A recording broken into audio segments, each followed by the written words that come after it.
Olá pessoal, tudo bem com vocês? Vamos falar hoje então sobre os lucros do primeiro trimestre da Copel, que registrou aqui uma queda de cerca de 16%. Também é fato relevante a respeito de desinvestimento, né? Passo importante aqui para a desalavancagem da empresa.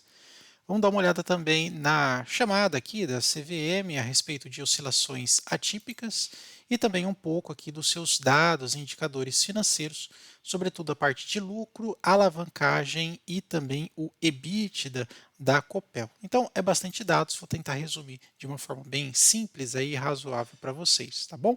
Se você é novo no canal, convido você a se inscrever. Vamos falar aqui da opinião dos analistas. Em consenso, são 13. Recomendação de preço na ordem de R$ 12,17. A gente pode observar que hoje ela fechou numa alta de quase 3%, né, se recuperando aqui desses períodos de queda. Lembrando que a ação, né, no começo do ano já chegou aí a quase tocar R$ 10, R$ 10,45, e agora está meio que, vamos colocar metade do caminho, R$ 9,70. Neste ano, né, desde o início do ano, já caiu cerca de 7%. Consenso dos analistas é recomendação de compra. Lembrando que a Copel, até que paga dividendos interessantes, já pagou melhores, inclusive extraordinários. Agora que as pessoas ou os investidores estão meio que atentos em relação a como vai ser o desdobramento, haja visto aí essas mudanças recentes que a empresa teve. Uma coisa que a gente pode observar, ela não é uma das mais baratas e nem mesmo uma das mais caras no seu setor. Hoje negociada a múltiplos de preço sobre valor patrimonial na ordem de 1,2, 1,1 uma vez aí, né? Sendo um pouquinho mais caro que a própria CEMIG e Eletrobras, que talvez seja hoje a mais barata do setor, embora você possa imputar aí os riscos, mas ela não está nem cara e nem barata. Uma coisa também que a gente pode comentar, vamos dar uma olhada aqui nesse comunicado da CVM, né, fez aqui esclarecimento sobre, né, ou pedindo posição sobre, né, oscilações atípicas, e muitas vezes você pode observar esse tipo de ofício, né, que manda para a empresa, ou pode ser por conta da própria oscilação na porcentagem de queda ou subida do preço, né? Então aqui nem foi muito caso, até porque o maior delta aqui foi de 5%, e também muitas vezes pode ser por questão de volume, e aqui a gente pode observar que teve, né? Então, por exemplo, vamos pegar aqui que normalmente ela opera na ordem de 85 milhões por dia no código 6.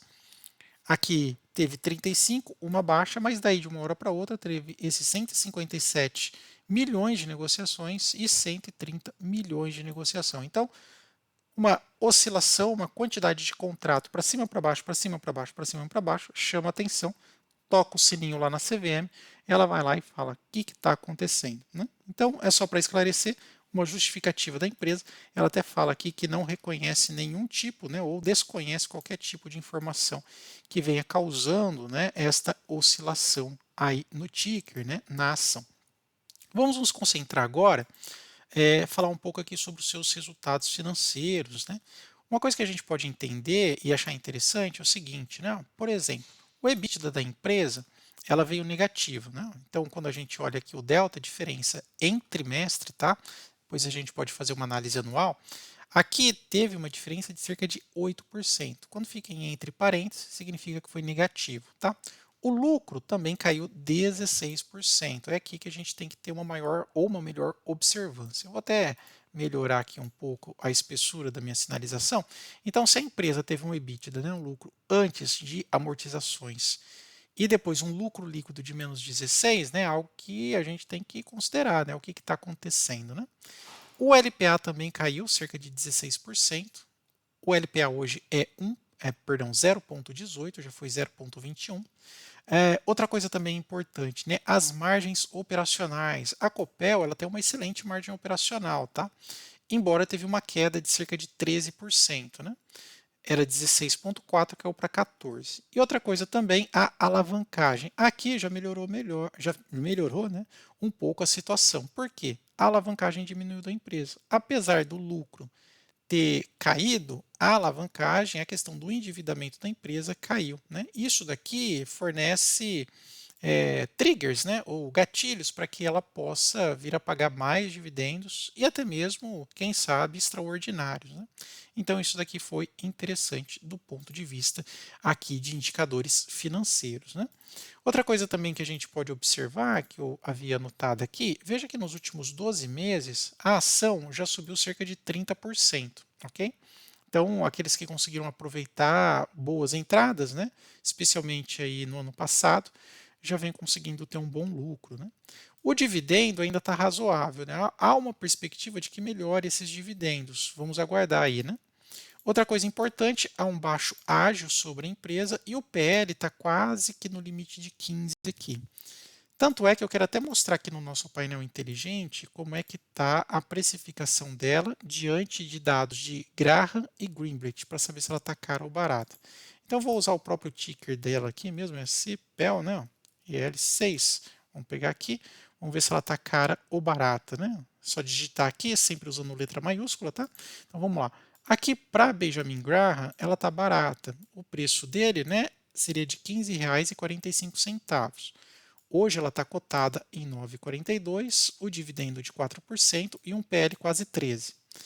Para Greenblatt, para ele está cara, então não tem um consenso, né, entre os pais do valuation aqui. Por quê? Porque é um ROI abaixo de 2 dígitos, né? Um preço sobre valor patrimonial próximo do 1,5 e um PL próximo de 15. Então está no teto, né? Não teria margem, então não tem consenso.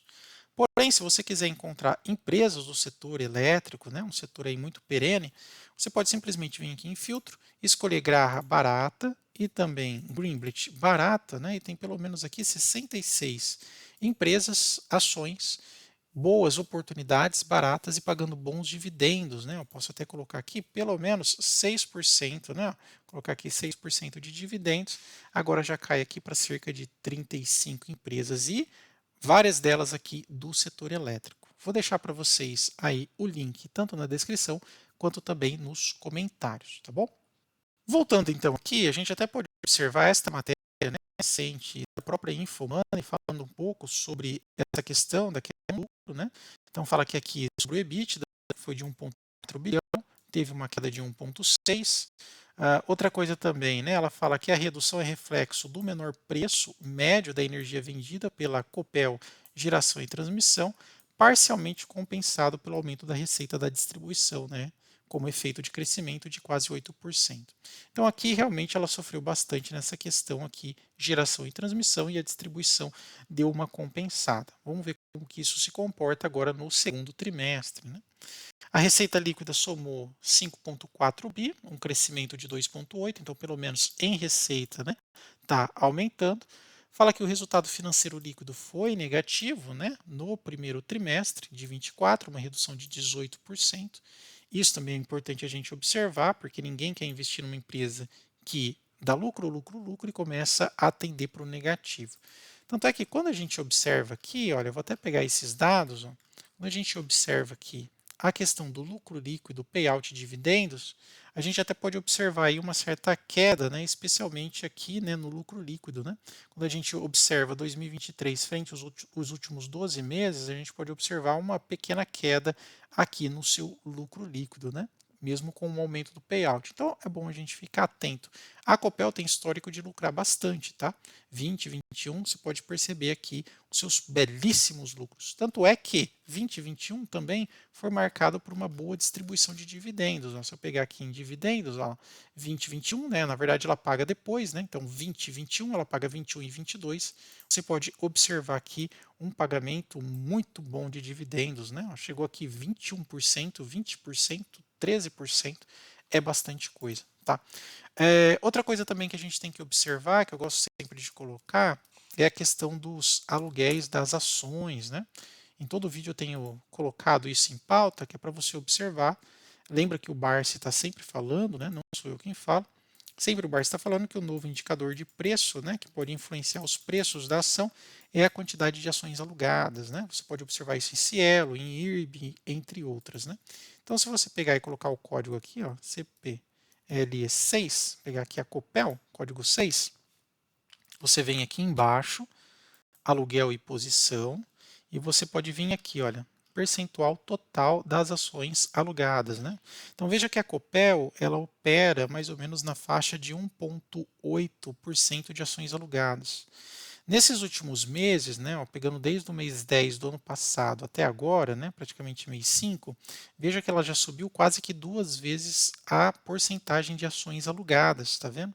Então, tomem cuidado com isso daqui, que se começar a subir muito a quantidade total de ações alugadas, você tem uma pressão negativa nos preços, tá? Isso pode inferir em queda nas cotações. Vamos ver quanto está o prêmio que ela está pagando, né? As taxas de aluguel. Vamos lá, o valor do saldo em aberto, eu vou pegar agora aqui, taxa de aluguel, aluguel e registro, vamos ver quanto que ela está pagando para você deixar suas ações alugadas, né? Então vou pegar aqui, ele já vai carregar, as taxas caíram, chegou a 0,5% e hoje praticamente nem compensa, né? Você deixar suas ações da Copel alugada, porque está te pagando muito pouco.